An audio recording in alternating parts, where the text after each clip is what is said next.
IBESS, Soil and Terrestrial Food Production Part 10, will examine food choice by societies. The essential ideas are the sustainability of terrestrial food production systems is influenced by sociopolitical, economic, and ecological factors, and consumers have a role to play through their support of different food production systems. And lastly, the supply of food is inequitably available, and land suitable for food production is unevenly distributed among societies, and this can lead to conflict and concerns. Here is the first of two slides that outline the available movies in the Soil and Terrestrial Food Production Unit. Use this outline to find the movie you need for review. The reference to this movie can be found on the next slide. Here is the second of two slides that outline the available movies in the Soil and Terrestrial Food Production Unit. Use this outline to find the movie you need for review. This movie is here at the bottom. There are three IB syllabus statements that drive this movie forward, and they are socioeconomic, cultural, ecological, political, and economic factors can be seen to influence societies in their choices of food production systems. Discuss the links that exist between sociocultural systems and food production systems. And lastly, cultural choices may influence societies to harvest food from higher trophic levels. As you can see in this slide, wheat is the #1 most consumed food by people across the globe. More than 20% of all food produced is wheat. Wheat, rice, corn, and potato combine for nearly 75% of all food consumed by people. The truth is that people consume a fairly narrow range of foods. But in looking closely, you can see subtle differences. For example, notice the difference in the amount of rice consumed in more economically developed countries as compared to the rice consumed in less economically developed countries. Now, this movie will dig into food choices made by particular societies.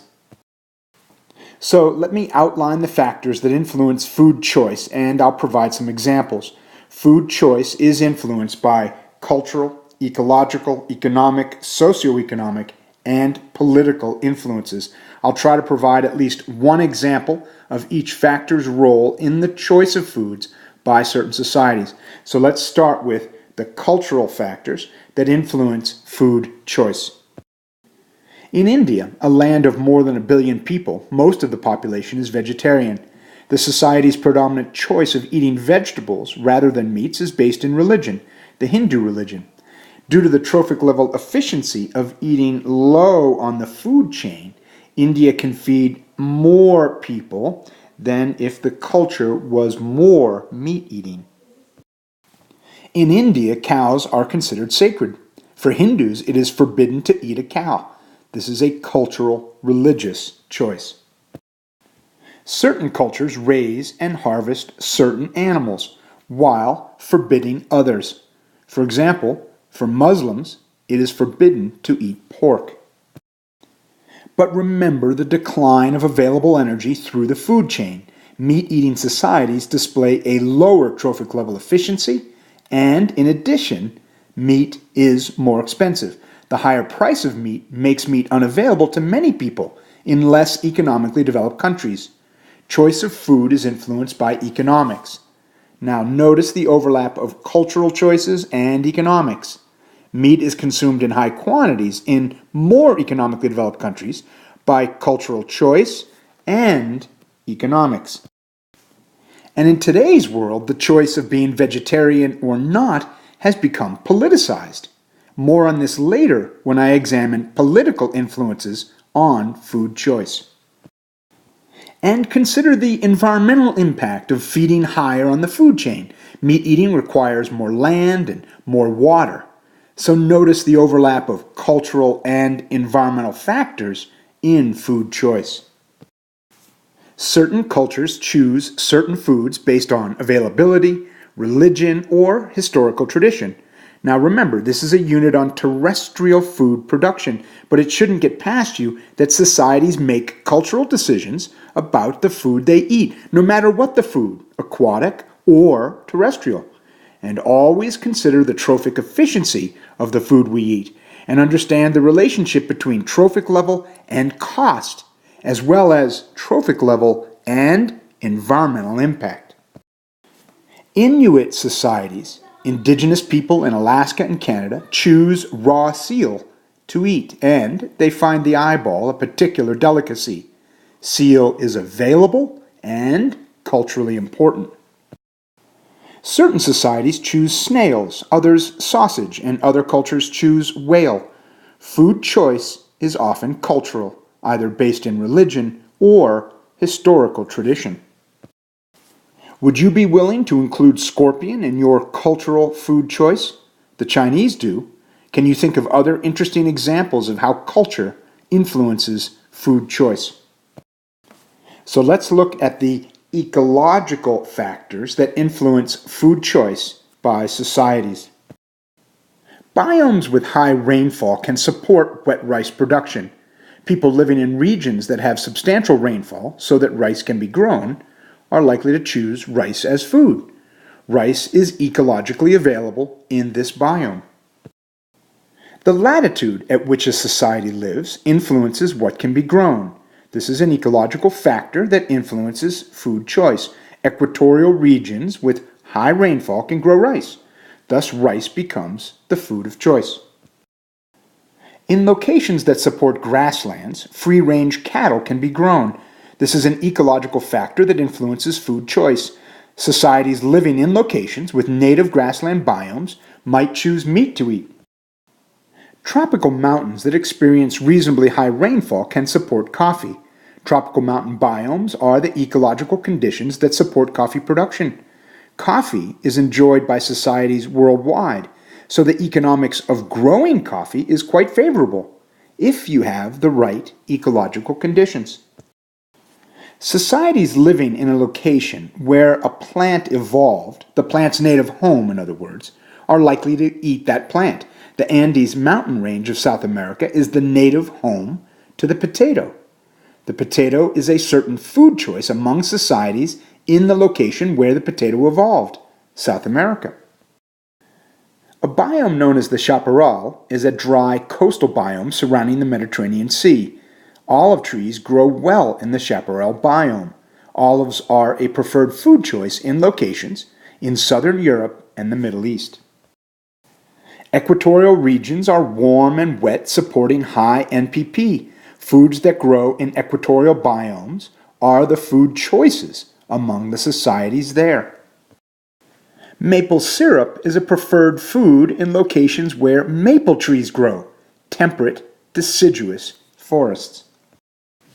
People eat what is available, what is ecologically available. People choose to eat what grows locally. Let's look at the economic factors that influence food choice. I will look at each of these economic sub-factors through the following slides. Please take notes. The capitalist agro-industrial systems for producing food are firmly embedded in Western societies, both culturally and economically. High-yield production has changed not only food availability, but food costs. Monocultures of corn grown in an industrial fashion have resulted in foods that emerge from industrial chemical kitchens using high fructose corn syrup. The economics of industrial agriculture and high fructose corn syrup brought these products to our homes. We have grown up with these foods and now choose them, if not demand them. Economics in agriculture has driven food choice and altered culture. The capitalist agro-industrial process includes meat production. Meat fetches a higher price, thus is more available to wealthy societies. Animals, along with plants, are part of assembly line economics, mass production, high economics.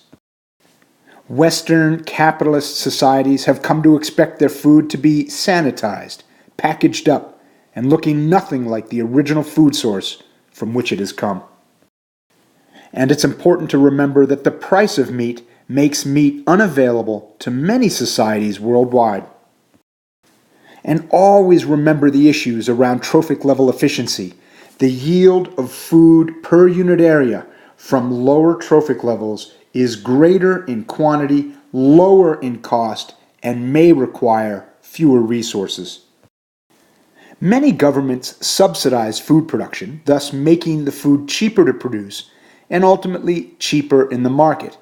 Now, does it strike you as odd from this slide that governments would subsidize the meat dairy industry more than other food types? Does a meat dairy subsidy ultimately subsidize the wealthy? In any case, by subsidizing the meat industry, governments are increasing the environmental damage that results from meat production. Vegetable subsidies are far less than the subsidies enjoyed by the meat industry. Thus, a Big Mac costs less than a salad. That's crazy. Food is not equally available to all people. If you cannot afford food, choice of food is limited. Poverty increases the likelihood of malnutrition. Even in Western societies, food is not equally available to all people. Food costs money, and without money, people go hungry. Food choice is limited. And lastly, as an economic concept, if food can be purchased locally, it tends to be less expensive. Buying locally also reduces environmental damage, as the food travels less distance under the influence of fossil fuels to reach the market. Choosing food that is grown locally would be less expensive and result in less environmental damage. I've looked at each of these economic issues that influence food choice. Now let's look at socioeconomic factors that influence food choice. Socioeconomic issues would include class, education, and money, not unlike straight-up economic issues. Population densities would also be a socioeconomic issue. Food is unequally available to societies around the globe, and socioeconomics influences food choice. People who are poor or lack education are less likely to have sufficient food. Some societies have unequal access to food. This is socioeconomics. Large densities of people put pressure on food availability. Large densities of people make worse the unequal access to food. Socioeconomic factors contribute to the decision of certain societies to consume meat or not. The yield of food per unit area from lower trophic levels is greater in quantity, lower in cost, and may require fewer natural resources. Keep in mind the trophic level inefficiency of eating higher on the food chain. As we move toward the end of this movie, let's take a look at the political factors that influence the choice in food production systems. Choice of food made by certain societies comes with political baggage, or is it cultural baggage? The mind-blowing Italian feast platter comes with your choice of guilt, regret, or defiance. Governments trade food with other governments. Food trade, import, and export can be political, and political decisions can influence food availability and thus food choice. Genetically modified food, whether better or worse for the environment, must pass the political system. Government oversight on genetically modified organisms influences food availability to certain societies. Governments do set food standards. These standards influence price and availability and choice. Food standards give the appearance that the food is of higher quality. Now, this attracts certain segments of society. Food standards are likely to raise the price of food, thus making it less available to certain segments of society. Food certification can benefit the environment, and this edges into politics.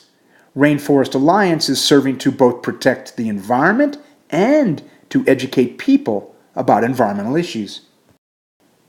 Organic food is government regulated to be grown without herbicides or pesticides, but organic food might be grown with fertilizers and groundwater irrigation. Be thoughtful here. As well, organic food is a symbol of green politics. A vegan is a person who does not eat or use animal products. A person would choose to be a vegan for health reasons or to make positive choices about the environment. It's possible that one chooses to be a vegan because of their ecocentric environmental value system. Choosing to be a vegan or a vegetarian, while better for health and the planet, can also have political motivations. Vegetarians often embrace the politics of green parties. The political platforms of green politics generally favors tariffs on fossil fuels. Green politics favors restricting genetically modified organisms and increasing protections for animals. In keeping with the commitment to the preservation of biodiversity typical of green politics is often committed to the maintenance and protection of indigenous communities. In keeping with the commitment to the preservation of diversity, green politics is often committed to the maintenance and protection of indigenous communities. And lastly, food waste. Food waste is a topic I covered in the last movie on food sustainability. Food waste involves politics. Food waste is prevalent in both less economically developed countries and more economically developed countries, but for different reasons. Food waste is an issue arising in more economically developed countries where regulatory standards, this is the politics, may be set according to commercial preferences so that consumable food is discarded when alternatives are possible. In less economically developed countries, food waste is an issue because of food spoilage due to poor refrigeration and poor transport infrastructure. And that brings us to the end of Soil and Terrestrial Food Production, Part 10.